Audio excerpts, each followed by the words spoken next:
Hey, what's going on, everyone? I'm Vinny Costa, editor of Street Muscle Magazine and your host of the RodCAST, the all-encompassing car show where we talk about all things automotive. Today, I'm joined by my co-host, Greg Acosta, editor of Engine Labs and the all-around tech guru. What's up, Greg?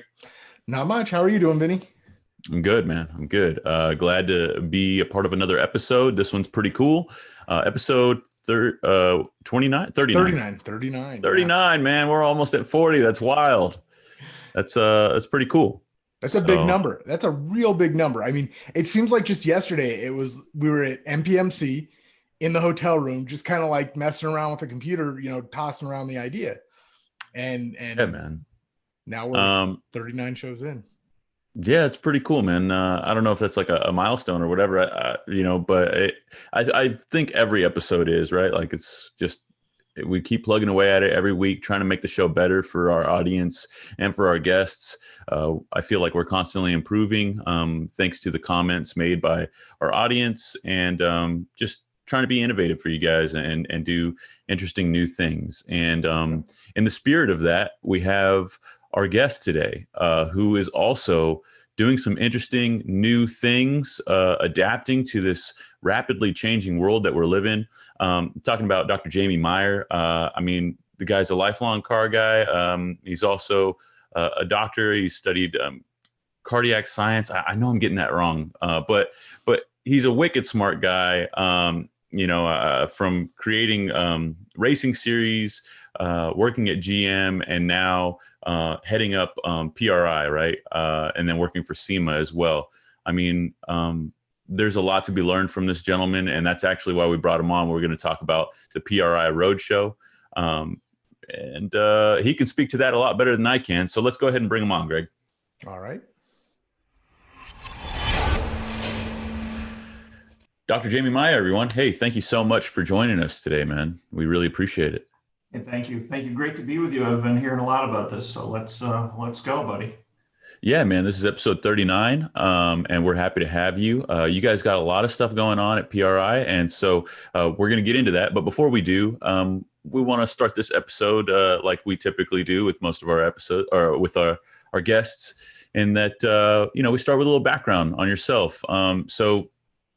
You got the doctor precursor. Let's start there. You have a PhD in cardiac science. I'm probably getting that wrong. Correct me, please. Yeah, I know. Well, thanks. Hey, first of all, thank you for having me on. It's a pleasure to meet you, and it's good to be here.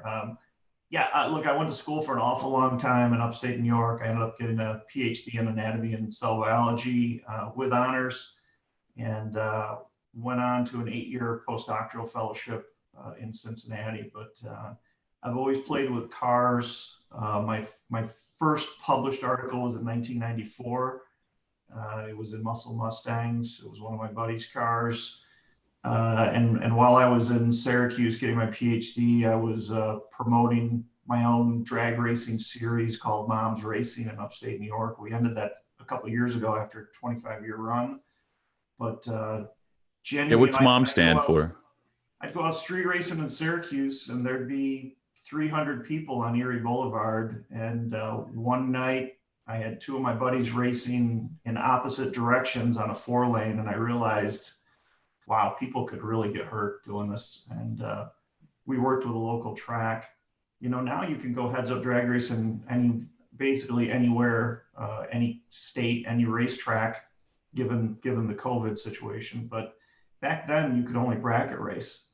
So we started a heads-up series, and it went on for a long time. And a lot of street racers could focus more on the track, which was more safe. So yeah, really correct me if I'm wrong. That Mom's Racing series stands for Mustang on Mustang Racing. But you got a Camaro, an issue of Hot Rod Magazine with a Camaro over your shoulder.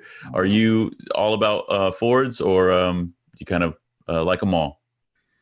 I mean, right now, I guess I own both. I still have a 86 Mustang GT that my parents gave me for my high school graduation gift. I haven't been able to talk about that car for the last 15, 16 years, because one of the things you learn when you go to work in Detroit is you need to be really loyal with whatever brand you're working for.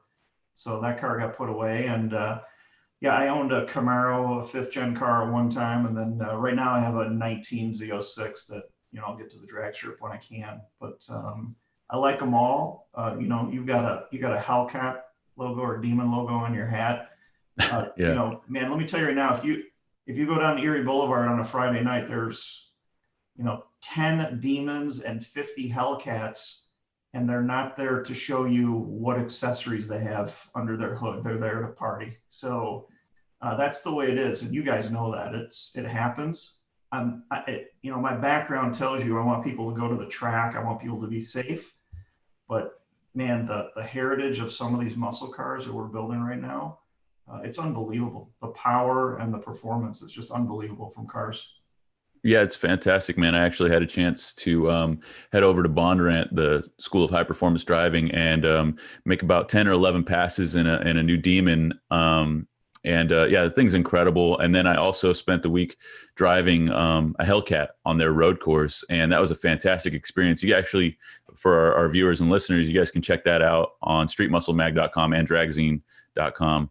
The article's live right now. But yeah, man. So I'm curious, though. You were studying anatomy. You got your PhD in that. What similarities did you find, between that and wrenching on cars? I often kind of equate, diagnosing problems on a car to, like, I wonder if this is kind of how, a doctor would diagnose an ailment on a human. Is that a fair assumption?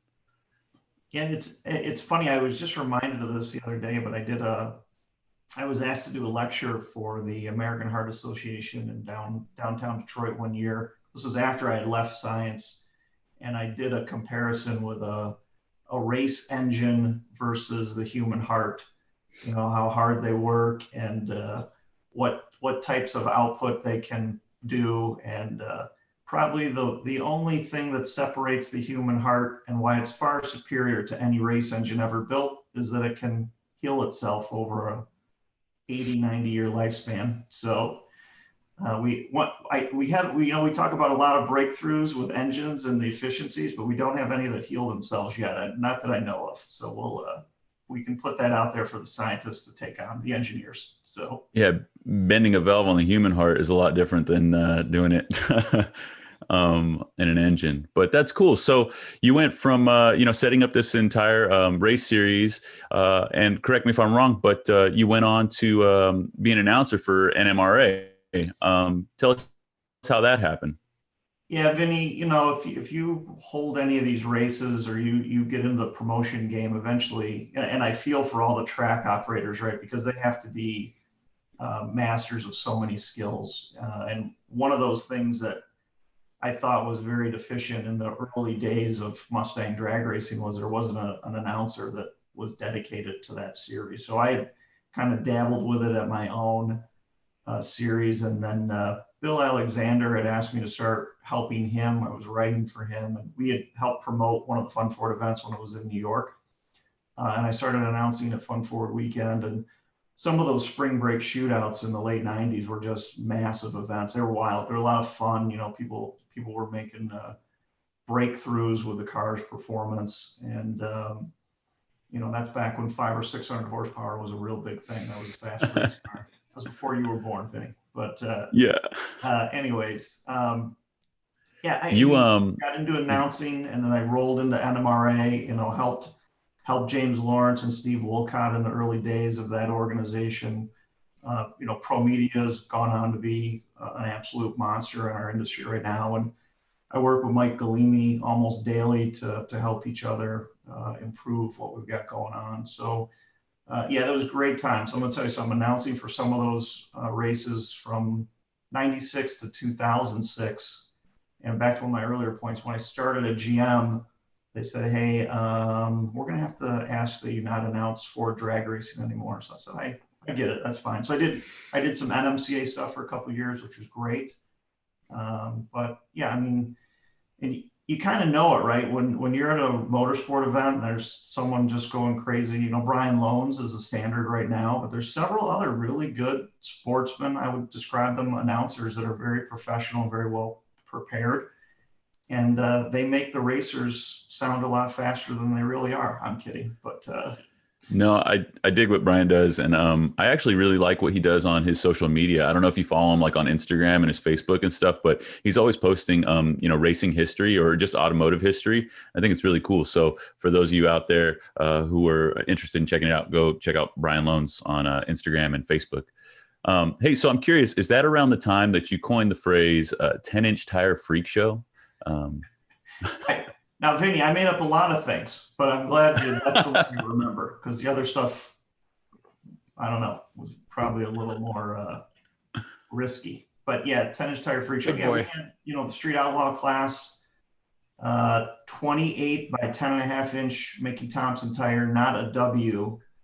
And they were in full body Mustangs, and a lot of those guys ran stock suspension, and man, they were in the 7-second range with superchargers that got better every year, and we were just figuring out intercooling, and we had My Little Black Notchback in 50 Mustang magazine, and it would be around 2000, but that car ran 870s with a Vortec and a 347 without an intercooler.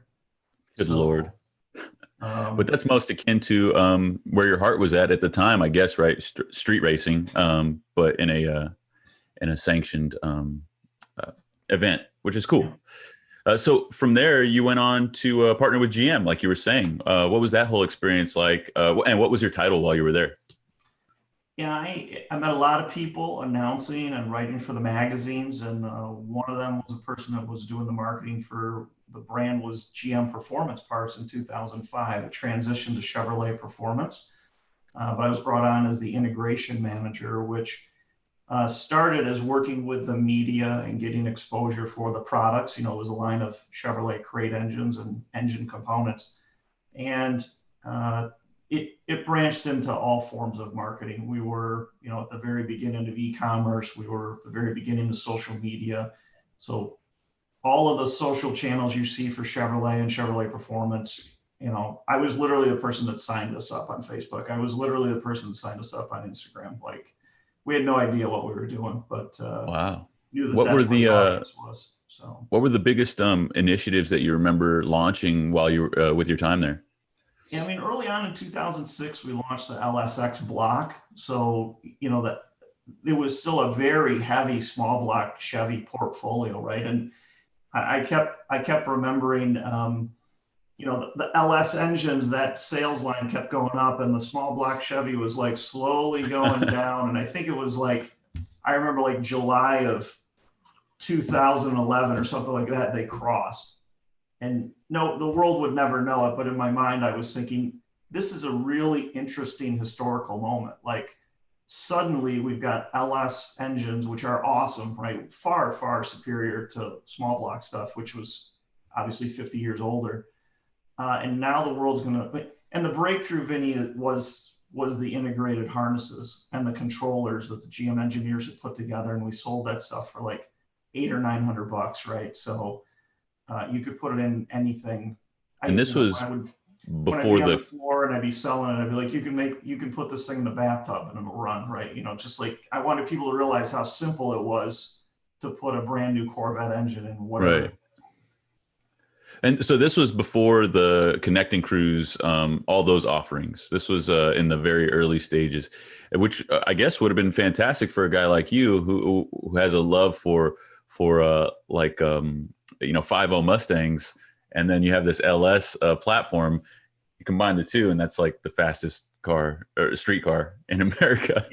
Some of it was, it was so easy to grab an LS engine, and you guys you still get cheap 5.3 engines out of a junkyard, right, Vinny? I think so. I don't know. Oh yeah. Well, Greg actually just picked one up for a project on Engine Labs. I don't know how much he can talk about it or how far along he is on that project, but yeah, enginelabs.com. You guys check it out. That's cool. They are not as cheap as they used to be.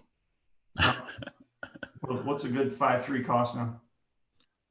If you're in Arizona, you're looking anywhere from $800 to $1,000. Whoa. Well, but apparently everything here is made out of gold. So yeah, I mean, but your mileage may vary.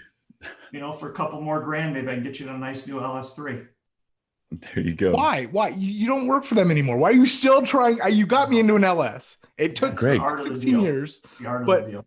but you got me into one after 16 years. And now you want to upgrade me. Why? Why are you doing this to me?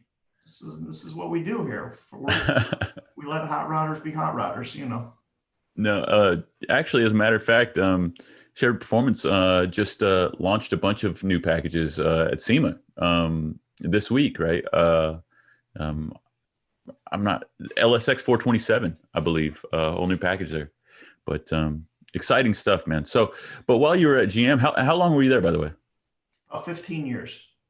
15 years. I just left in May. I think May 18th was my first day at PRI. So yeah, I was in the parts business to start with, met a ton of great media folks. And part of it, Vinny, was, you know, I had come from the freelance world, you know, so I loved getting parts. I loved getting them in the magazine. I love helping these companies.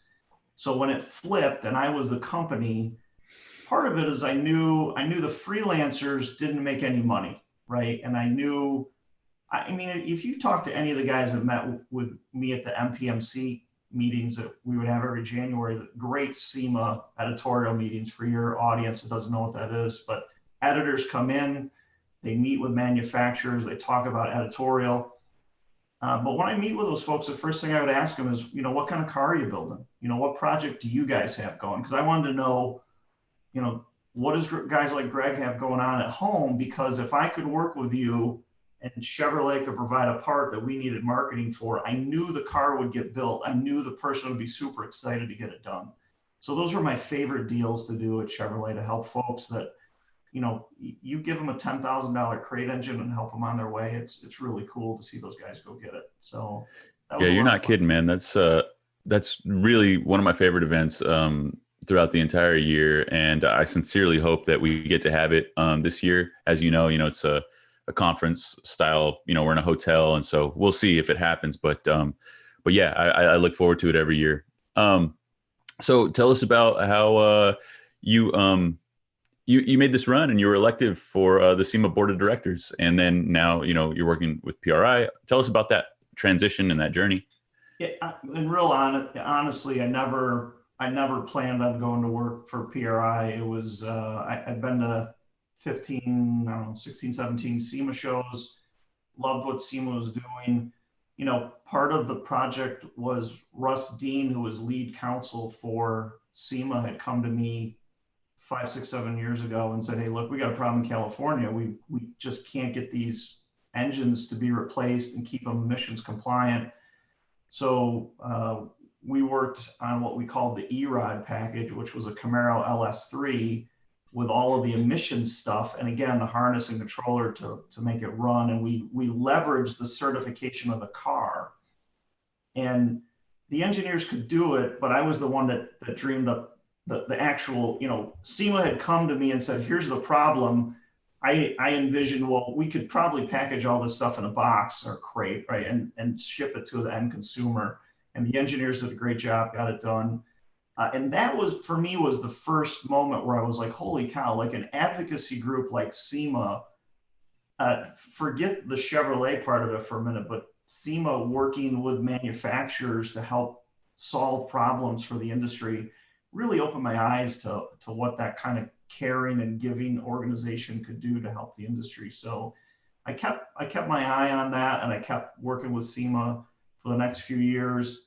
And then, a good friend of mine is James Lawrence, and he had reached out to me. He was on the board. He actually had talked to me the year before when he got elected, and I tried to help him, certainly endorsed him, got GM behind him. It was the right person. He's just a great, great fan of racing, fan of the industry. That's what you want on the board. And he wanted me to run for the SEMA board the next year. It took a lot of internal hurdles for me to run, as you can imagine, but I got it done, and very proud that people got behind me and elected me to the SEMA board. Served for a year and a half, and the PRI position came along and was really interesting to me. I'm a huge fan of racing. I just think it's,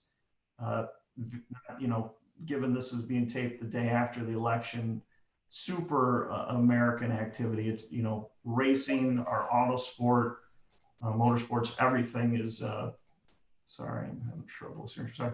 Just super important to me to keep it going here in the States. So I took the position and am thrilled with what's going on, and you know, grateful to have the opportunity to work with racers now every day.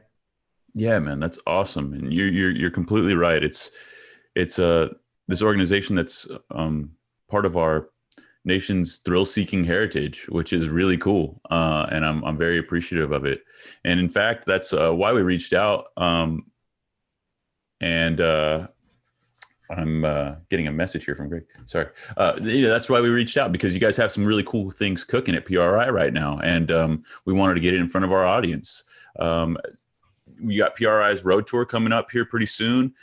We actually published an article. It's up on enginelabs.com, streetmusclemag.com, all of our Power Auto Media titles. So go and check it out. But Jamie, tell us about it. So obviously it's a tour, as the name implies, but let's get into the nitty gritty. Yeah, no, thank you. Appreciate it. Yeah, appreciate the opportunity to talk about it. First of all, you know, we, just like everybody else this year, we've had to transition. We worked with the folks in Indianapolis. We tried very hard to make the PRI show happen in December, like it does every year. But just to keep people safe, you know, we made a tough decision, which was to cancel the show. In the course of 10 days, we came up with the concept, and we put everything together. And it's very simple. And if you watch the first video we put out, you know, since you can't come to the PRI show, PRI is going to come to you. It's that simple to explain. And I can't get PRI to all 1,200 exhibiting companies that usually show up, but man, we're going to really try hard. So what the PRI Road Tour consists of is, it's a van. It's a nice van, very comfortable, seats 10 or 12, I can't remember. Right now it's getting a little used. There's, you know, M&M wrappers on the floor and camera gear everywhere, and probably some sweaty PRI swag. But we started it in Indianapolis, and it runs for 70 days. So we're in the middle of it right now. The team was in Indianapolis. I was there for the kickoff. Went through Chicago. They spent a week in Detroit. They were in Cleveland, stopped at Summit, you know, hit a trick flow, a few spots in that area. And they've been in the Charlotte area for a week. We just had Ralph Shaheen join the tour from Speed Sport, just an awesome guy. He's helped PRI for years. So he's helping. I'll talk to you a little bit more about Ralph's goals, but we'll be heading to Atlanta, through Texas, through Phoenix, and then by December 1, we'll be in California. And we're there until running up the coast until December 18th. And Awesome. in the van, we've got, sincerely, Vinny, the world's best content creators. We've got Bryant Lambert and his videography team. Bryant is well known in the off-road truck racing world. He's done a lot of work for me at Chevrolet in the last couple of years. And then we've got some of the world's best photographers. Andrew Link's on the tour right now. His work is absolutely stunning. And then overseeing it all is Justin Sessler, who I had recruited to work in Detroit for me. He is now left. He's formed his own agency, which is Driveline Studios. He's my official agency of record for social media at PRI, and he's acting as the creative director on the tour. So you'll see him run his cameras. I don't like to admit it, but Justin's a pretty good photographer. It's tough for me, Vinny, sometimes. You know. Hey, so where can people check this out, and what can they expect to see when they go to check it out? What are you guys doing at each one of these stops? Yeah, it's great. It's 70 days. They're visiting as many as 4 exhibitors or racetracks or race shops a day. So if you can imagine, I've got the world's best content creative team They pull up to your front door in a van, and they're there to help you tell your story. So if you've got a new race car, if you've got a new parts program, if you've got a lifetime story you want to talk about, we're there. And what's great, Vinny, what's powering this is that PRI has been around since the mid 80s, right? So 25 plus years. I've got employees on the trade show side of the company that know these companies so well, and they immediately called, got these stops set up. And, we have a logistics person and a designated driver. So the creative team has to just sit in the van and make content. So every day you're seeing amazing content on the PRI channel. So we are a media company, not just a trade show. So we've got PRI Magazine, which is free to download and actually free to subscribe if you're a member of the industry. All of this you can find at performanceracing.com. There's a designated PRI Road Tour page on the website. And then all the social channels, right? We are Performance Racing Industry on Facebook and YouTube. We're My PRI Show on Instagram. I've tried to fix that, but we haven't been able to pull that off yet. But at some point, we'll sort that out. We've got a Twitter handle, Performance Racing Industry. And then we're going to launch a TikTok channel as well. When we can talk about why and where the kids are. But look, I'm super excited. This is not a cheap adventure. You know this. You guys are in the media. You know what it costs to have these types of guys. Oh, by the way, Bryant only shoots 8K on red cameras, which never meant anything to me until I had to pay this guy. So not a cheap operation, but it is world-class footage, world-class storytelling. And some of the stuff that's coming out has seriously made grown men cry. It's that impactful. So you can find it right omni-channel. We want to be everywhere, on your phone, on your laptop, in your magazine, your favorite magazine, I hope. So that's the gist of it. This thing goes all the way through December. And Vinny, you're in California, right? That's right. Yeah. Yeah. I would love for you to be my guest on the PRI Road Tour. If you'd like to come to one of the stops, I'll get you the schedule. That'd be awesome. Maybe you could come out and spend some time with the team. Now, look, we're in the middle of a pandemic, right? So the guys have masks on, lots of social distancing, all the equipment gets wiped down, the van gets cleaned every stop. Super important, right? And that's a lot of the reason why we have PRI staff there and extra people, just to make sure safety is the highest priority on this thing. I want to make sure the team gets there safe. I want to make sure the hosts at each stop are safe, and we'll do our business and move on. And look, man, I would be honored to hang out with you guys. Racing. So that's our goal. Definitely, man. I would, like I said, I'd be honored to hang out with you guys. You let me know, send me the schedule, and we'll make it happen. And I was going to comment on that. What was it like starting this thing right in the middle of this pandemic? You guys probably faced so many challenges, but it sounds like you guys are doing something amazing that people really need to check out. Yeah, well, look, I appreciate it, man. And I'll be real honest with you. We tried very hard to run the physical PRI show. When I tell you people were working night and day, like that's not just a saying, right? The trade show team was working their butts off. And to, at some point you have to make a very tough business decision when you run something like this, and you just can't get people sick. And you're going to push through it. And be candid with you, Vinny, I got a little pissed off, right? I got a little pissed off that this was the position that the racing industry got put in. I hold it to be very sacred that PRI brings the racing industry together.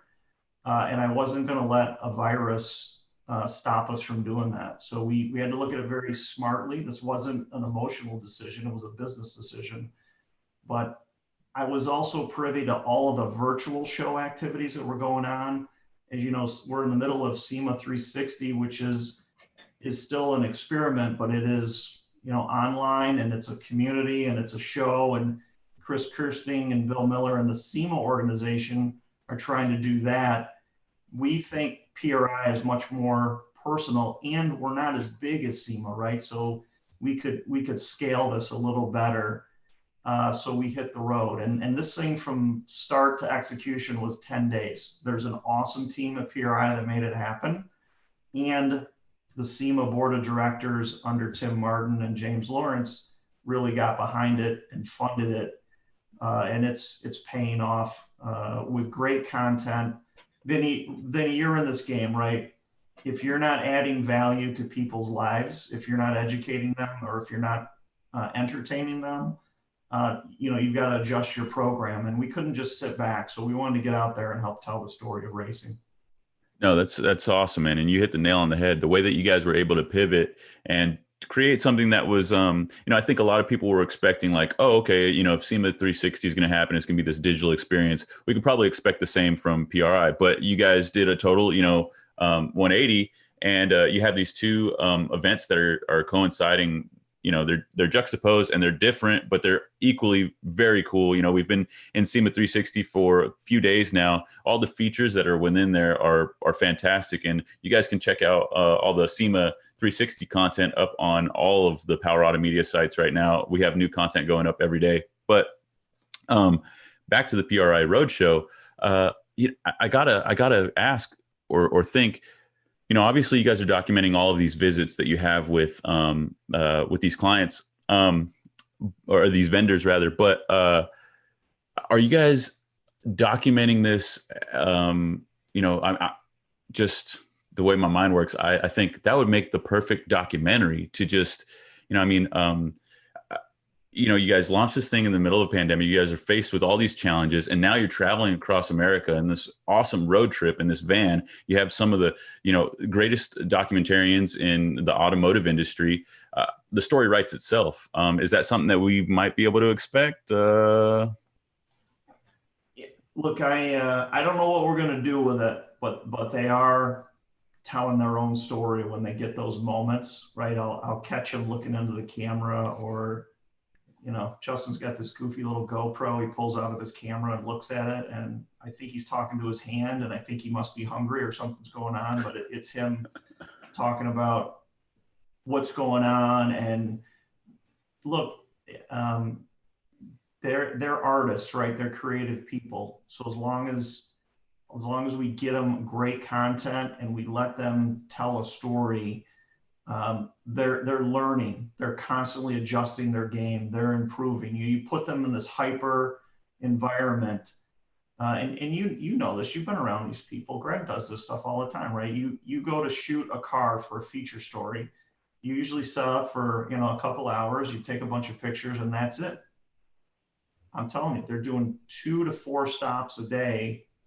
There's a sizzle video every day. They're shooting everything long form. So we're going to come back and you're going to see these long interviews that the industry's never seen before, and then capture all this new content. And we shape it however our guests want. So if they want to just talk about their new products, that's great. We were at Strange Engineering with JC, a good friend of mine. They Very had cool. set up their entire display. So when the team got there, it was as if they were at their booth at the PRI show. And now they can talk about their products. But Vinny, the cool thing is the manufacturing and the warehouse is right behind them. So now they can go deeper into the experience. Show me how you make it. Show me how you test it. Show me how they ship this stuff out. Those are things we have not done at the PRI show that this is going to bring to light. How cool is that, man? Look, this magnificent undertaking that you guys are currently, in the midst of. It's really impressive. And one more time, Jamie, where can everyone go check this out? It's performanceracing.com. And then what are all the social channels? Yeah, so it's Performance Racing Industry on Facebook and YouTube and Twitter. And then it's My PRI Show on Instagram, which is, that's pretty hot. And Performance Racing Industry on LinkedIn. Remember, we're a B2B organization. So all those professionals that want to see this content, and I think this, but LinkedIn is the platform right now. It's not throttled like Facebook and Instagram. So, and the magazine, you can download the magazine anytime, the latest issue, and you can subscribe. We'll send one to you for free. So I know that you said that the tour is going to culminate out here in California. yeah. But if you were to say that there were milestones on the trip, what do they have dates that coincide with that, or things that people might look out for? Yeah, it's tough because it's a little bit flexible. And Vinny, what we didn't talk about is the people that we can't get to that aren't scheduled. Those are the hand raisers who say, "Hey, I've got a new product. Can you help me launch it?" That's where Ralph Shaheen's coming in. So he's going to do a weekly aggregate. Some of his shows will be what we've done on the tour, and some of it will be companies that we didn't get to. But he's going to interview them. He's going to showcase their new products, and that way we expand the reach of PRI, and again help raise up the racing industry. So there's a ton of stuff coming, and I really appreciate you sharing it on your platforms, and I want you to experience this. PRI's always brought the community together. This exists for all of us. So I'd love you to come out. I'm going to be in California, so maybe we can overlap, and we'll be socially distanced, of course, but we'll go look at some race parts together. Definitely, man. For our viewers, our audience at home, if you guys want to see us connect and maybe see us record a potential episode of the RodCAST in person in the future, where we follow this up, let us know in the comment section below. Dr. Myer, thank you so much for joining us and just gracing us with your presence, explaining everything that you have going on, giving us a little bit of your background, and sharing everything about the PRI Road Show, man. Thank you so much. Vinny, thank you. It's been a pleasure. Appreciate it, man. We'll talk to you soon. All right, bye-bye. Well, there you have it, Greg. Dr. Jamie Meyer, man, can't thank him enough for coming on and just schooling us about everything that PRI has going on. And I'm really excited about it, man. I can't wait to connect with them once they're out here in California. Yeah, and I think I might head down to Phoenix. It's not that far of a drive, and I don't know if Doc will be at the Phoenix stops, but I know Sessler will, and I can annoy him. That'll be fun. Yeah, man. I think it's really cool what they're doing. It's innovative. It's new. It's like I said at the beginning of the episode, these are rapidly changing times, and we got to roll with the punches, man. And for them, the show must go on, right? So they had to adapt and overcome, and now they're doing this really cool road tour, man. That's awesome. Meanwhile, we have Sema 360 going on. It's an all digital platform. This is new for 2020, which is really cool because I was afraid that we were going to miss out on Sema, man. Like I really like going to that event and just seeing all the builds, and now we can do so virtually from the safety of our own homes, which is really cool because we want everybody to be safe. But yeah, in the spirit of continuing to do new and innovative things, I know that you have something cooking for that build right behind you over your shoulder. Yep. The one that I'm kind of sitting in, I'm strategically placed so you can't see too much of it. Yeah, exactly. So we wanted to try something new for our audience. We wanted to try something new for you guys because you've been asking for it in the comment section. And it's part of our editorial process that you guys don't normally get to see, right? So we work with our clients, and they'll often send us things to review or work with if we're currently working on a project. And such is the case for you, right, Greg? Tell us about what's going on. Well, not to get too specific, because I know you can't reveal too much of the actual project before it's revealed, but just tell the audience what we're going to be doing here. Well, basically, we've got kind of a mound of parts right now. So some of the stuff that won't really give away too much editorially, we're going to try this new unboxing segment. It seems to be pretty hot on the interwebs. Yeah, man. People like to see other people opening their presents on Christmas. Yeah, and I mean, I know our compatriot Brian Wagner has been doing it over on Dragzine, and so I mean, let's give it a shot. Let's see what this is all about. Cool. Yeah. So for a little bit of change of pace for you guys, because we've been recording our episodes further and further out. the platform before, we would typically talk about what we had going on that week or the following week on the website. This is going to be a little bit change of pace, but I think it's going to be good. Let's roll into your unboxing video, Greg, and boom. And here we are, the RodCast's first unboxing video. You have the honors, Greg. I guess we should lead off by just giving a little tidbit of information about that beautiful LS engine that's sitting right next to you, because the couple of boxes that you're about to open for us have to do with that project. And I know you can't divulge too much just yet, but let's give the audience a little bit of background. Man, what's going on? Well, this is a 4.8 liter Gen 4 LS. It's an LY2, so no AFM, DOD, whatever the hell they were calling it, in, Gen 4. It's the exact core for the project we wanted. Obviously, if you want a 4.8, you're probably thinking RPM, yes. And as such, one of the most critical things and the first thing we wanted to address when you're high RPM is your oiling system, right? And yes, so sir. For that, we went to our partners, Canton, and we talked to them, and this was one of those situations where we went to them and said, I'm not sure what we need. This is what we're trying to do. And of course, I should have expected Canton has a part number off the shelf.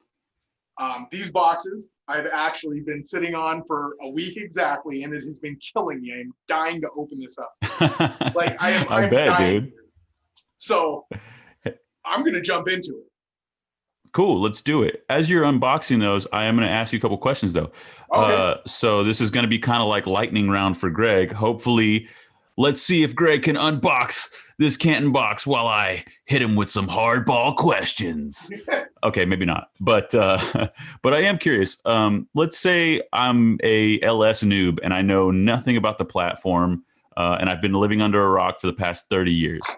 I do know that the 4.8 and the 5.3 share the same block, but where do they differ beyond that? Because you mentioned, it's a high revving engine. I know all LS are, but what's unique about the 4.8 that you had to figure out this oiling issue?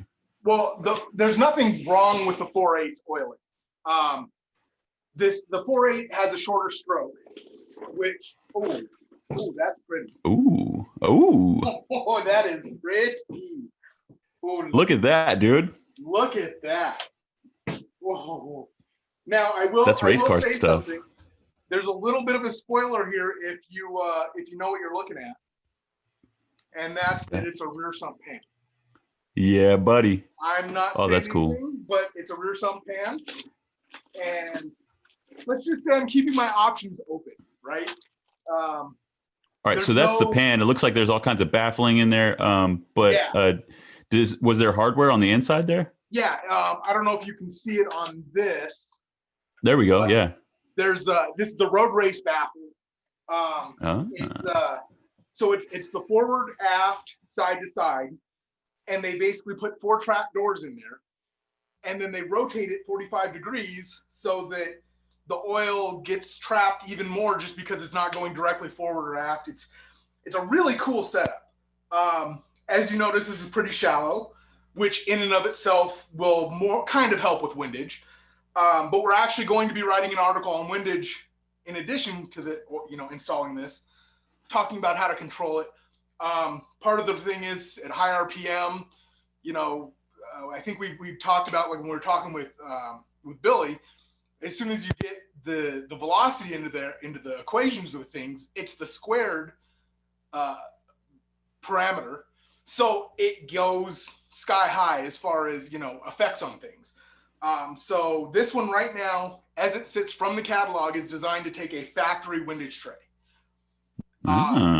We'll probably start with a factory windage tray because obviously it's good enough for people who have done this a lot higher level than I have. But we're also going to explore the option of an aftermarket windage tray. Canton makes a drop-in set of windage trays, and I say set because there's 2 kinds, louvered and screen, for the front sump, but nothing off the shelf for the rear sump. And one of the first questions was, do you want us to design you one? Well, honestly, no. I want to try the stock one first. I want to go incrementally. I don't want to just throw the kitchen sink at it, you know? So that's the Windage. But I'm just... Hey, tell us about the construction there, just by looking at it. Is it all welded together? Is it stamped up top? How's that put together? Yeah, it's welded steel. It looks like, I don't know if this would technically be called a semi-fabricated, because it does look like the initial tray is stamped. And then the baffle, the sump is fabricated. It's fully welded at all the seams. That's trick, man. That looks super good. It's got, the oil, the dipstick provision. It's got a nice little drain plug here, which, yeah. I hate drain plugs. I seriously want to put a quarter turn in everything I have because I'm lazy. And I haven't quite mastered that. Get the socket out of the way or get the bolt out of the way before, Oh, dude. Why don't they just put faucets on there? Well, there's that joke, that meme that goes around that I post, every 18 months or so, that literally has a garden spigot. I know, it's hilarious. But they do make, there's a couple companies. I can't tell if there's anything else in here. What else did you get? Come on, Canton. No stickers? I'm just checking. I have no stickers, Canton? Okay, that was just the pan. Okay, good. I have been... All right, well, there is another box. All right, but yeah, so there's the pan. And then this... Very cool. Other goodies. I hate to say just the pan. I can't... I'm going to quote my buddy Danny Nix from Classic Performance Products. That thing looks racy as heck. Well, and that's the thing too. They make a black version of that. So it's I'm not sure if it's anodized or painted or what, but they make a black version. And I specifically asked for the silver because I want it to stand out. Normally, I'd be an all blacked out kind of guy, right? Like, no, it looks cool, man. But I wanted some. Oh, this one's stapled too. This is gonna be fun.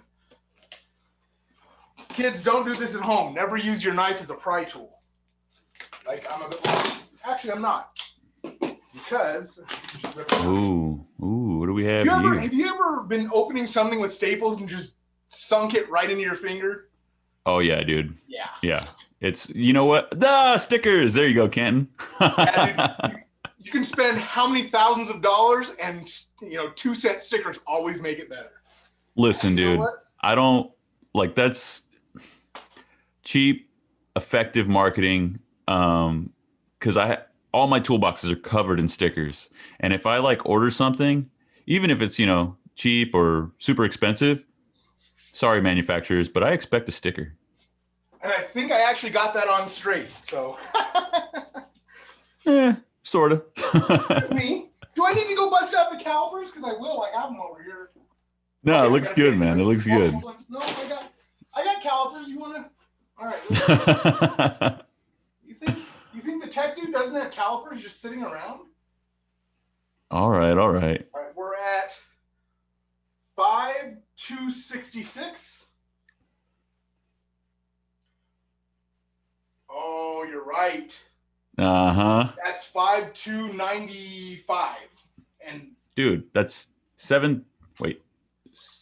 That's like 20 thousandths, I think. You're right. Close enough. I didn't measure it well enough with my eyeball. Next time, bust out the level, dude. Come on. This stuff. All right, so look at this oil pickup. Oh my god! I know these are just like regular parts, but they're so cool.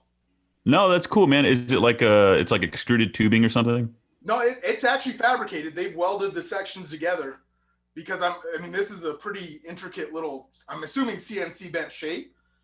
So I'm guessing hold it up to the GoPro there. We want let us check out the that part and then the flanges too. I want to see if the flange. Oh yeah, that's nice. Yeah, that's a nice flange, and look at that pickup. Yeah, man. The screen, the way it's welded, that's nice. Yeah, I'm all about that.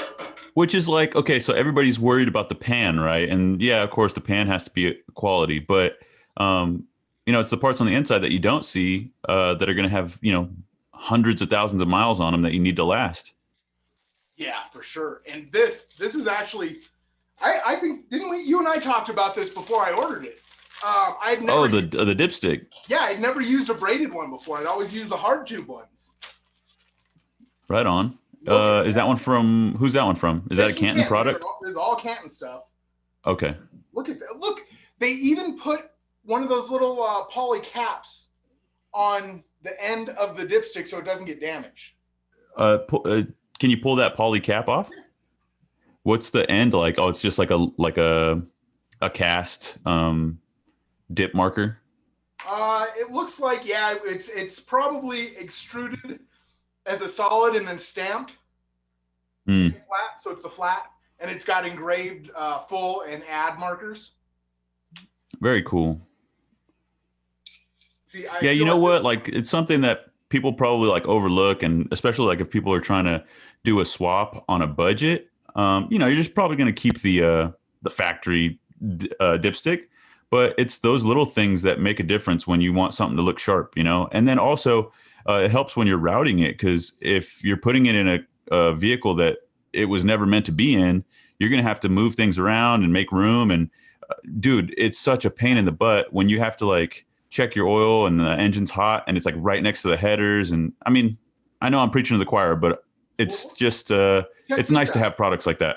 It's not only does it have a bracket, but the bracket, again, I'm sorry, I'm not used to the overhead camera yet. It's articulated.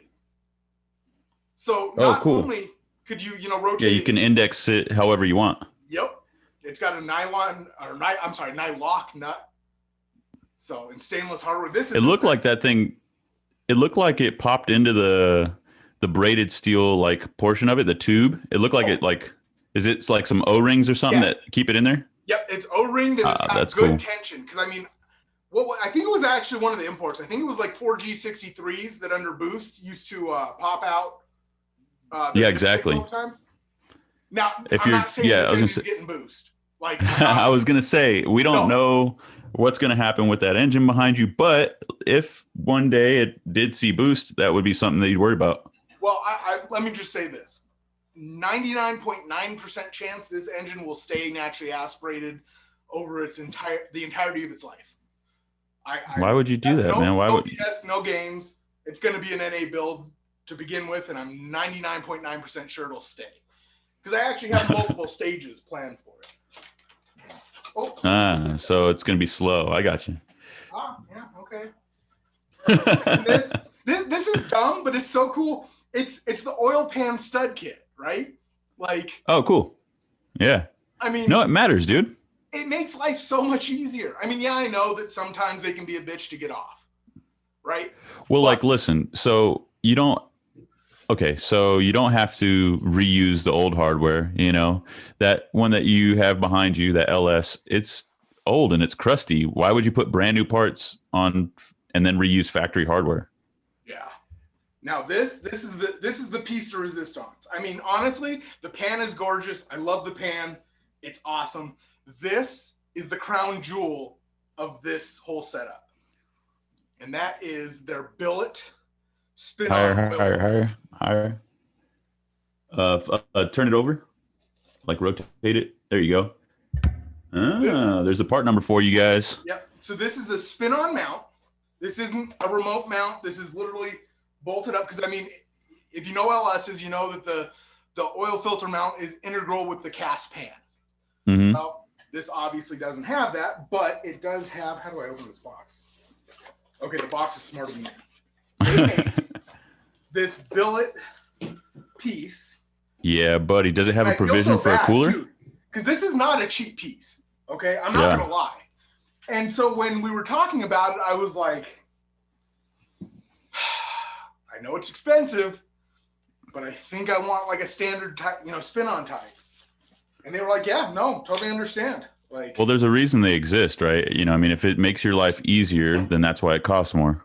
Yeah, I mean that, and the fact that look at this. Oh yeah, buddy. Like, holy crap! Like, oh, it does. It has the provision for the cooler. Very cool. So it's. I mean, look at that. That is just holy hell. Wait, so hold up the cooler ports. Well, that's actually the factory inlet now. Wait, flip it over then. Are you looking at this guy? No. Oh, I see how it is. Okay, I got you. That's a pressure port. That's So what I we're was gonna looking put for. a gauge. Yeah, I was looking for either the gauge, because on the factory you have right above where the cast portion is, you have that port for an oil cooler that a lot of the 4.8 and the Okay. 5.3 have on the trucks. Yeah. And then I don't even know what's in this guy. Oh, okay, it's hardware, but I'm still gonna open it. No, that thing is super quality, man. Look at it. Can you see the machine marks on it? Let's see if we can pick that up on camera. I mean, here's the thing. I can see some machine marks, okay? I cannot feel the machine marks. That's really cool. Okay, that means, I mean, that's saying something. I mean, when I machine anything on my manual mill. Here, flip it over and show the threads. That's nice, dude. It's so weird how car guys will geek out on a little piece of aluminum, but it looks so good, man. It is, and the integrated, I don't know if you can see this, but the those O-rings, like, yeah, man, like you don't have to RTV the crap out of it. And I'm not opposed to RTVing things. Let's just put that out there, right? But it doesn't look so great. I mean, and then dude, RTV, that's nature's glue. Dude, forget about it when I found out what the right stuff was, right? I mean, I think I've gone through like 6 tubes of that when I didn't need it at all, just because it's the most amazing RTV stuff ever. Dude, the right stuff. And this is not a paid endorsement by them, but I think every car guy should have a tube of it in his toolbox. Yeah, and the trick I learned from one of my old engine builder buddies, he would open it up and he would, we'd do whatever we had to do. And then he would like squirt a little bit out of the end and let it solidify like that, and it acts like a plug. Yeah, exactly. Yeah, and then the next time you just break that little plug off and you're good to go. Yeah, well, stupid me didn't know that. So that was, I mean, granted, that was like 10 years ago, but still, that was like, showing someone how to add for the first time. I was just like blown away, and it's. But yeah, so it's those little tricks, man, that just make your life a little bit easier. Yeah, that's cool, man. So okay, without revealing too much, we just got all these really cool goodies from Canton. Shout out Canton. Thank you so much for partnering with Engine Labs on this project. You guys can look forward to the forthcoming editorial. What do the people have in store next for this project, Greg? Maybe we'll do another unboxing. Maybe we can see what parts come in for it next. Well, I'm not going to lie. I do have more boxes. I'm waiting for this. So next week, it's not technically parts for the engine, but it's parts for the engine. Okay. That'll make complete sense down the road. Next week, you'll understand what I'm saying. But very cool.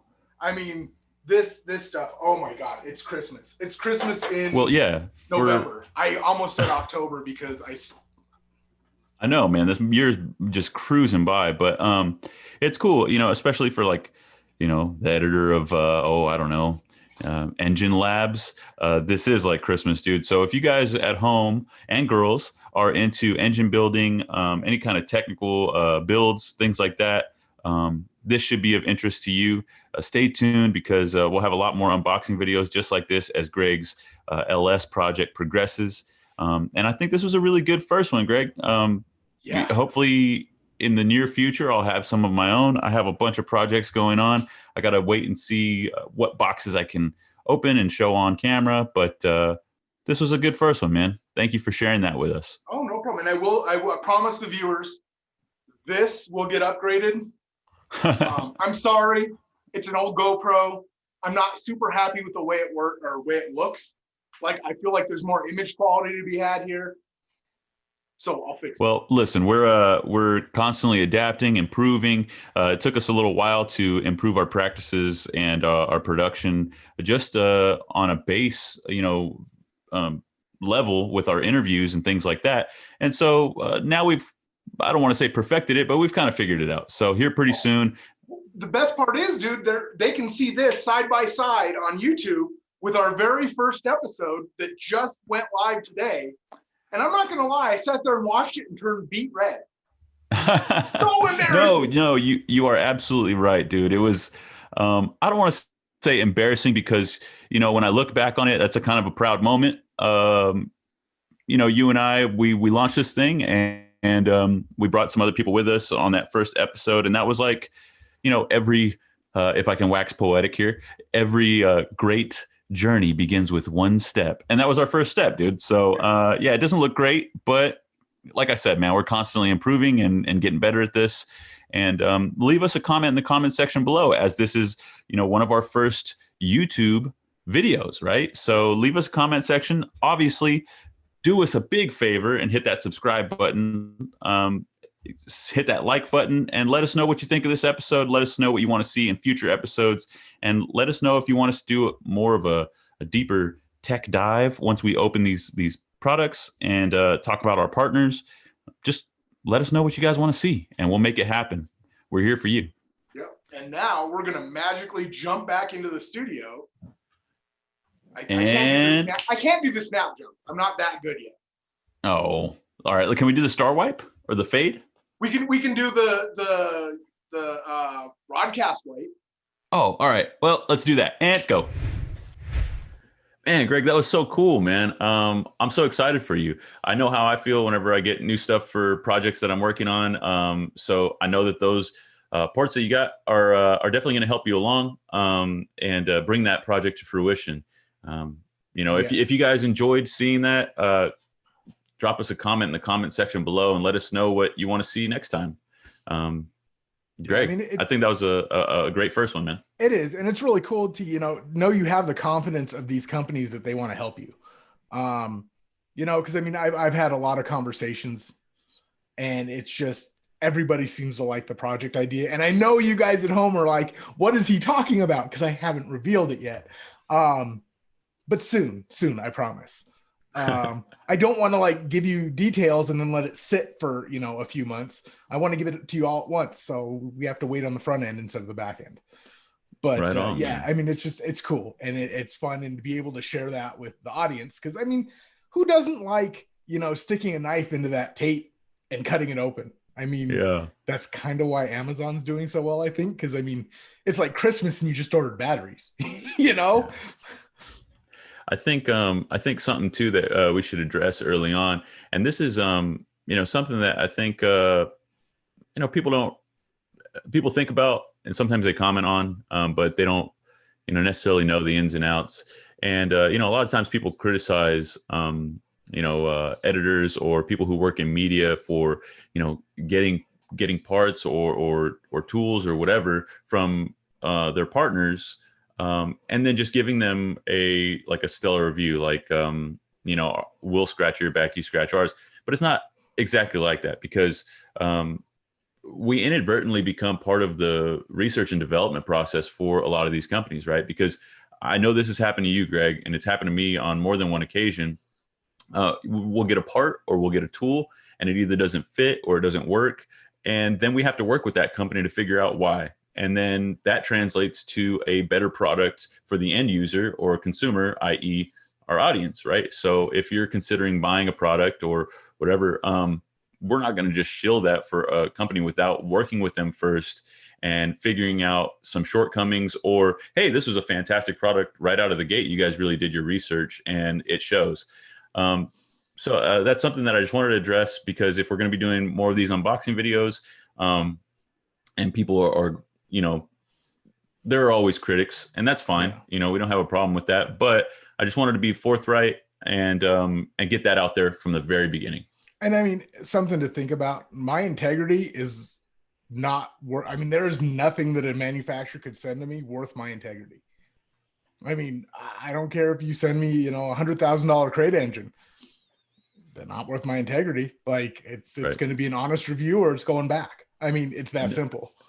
It goes back to that episode of that we did with Jeff Smith a while back about journalistic integrity and, just maintaining that, because as journalists, as editors, that's all we have really is our word, right? And that has to carry weight with our audience, with our partners, and most importantly to ourselves.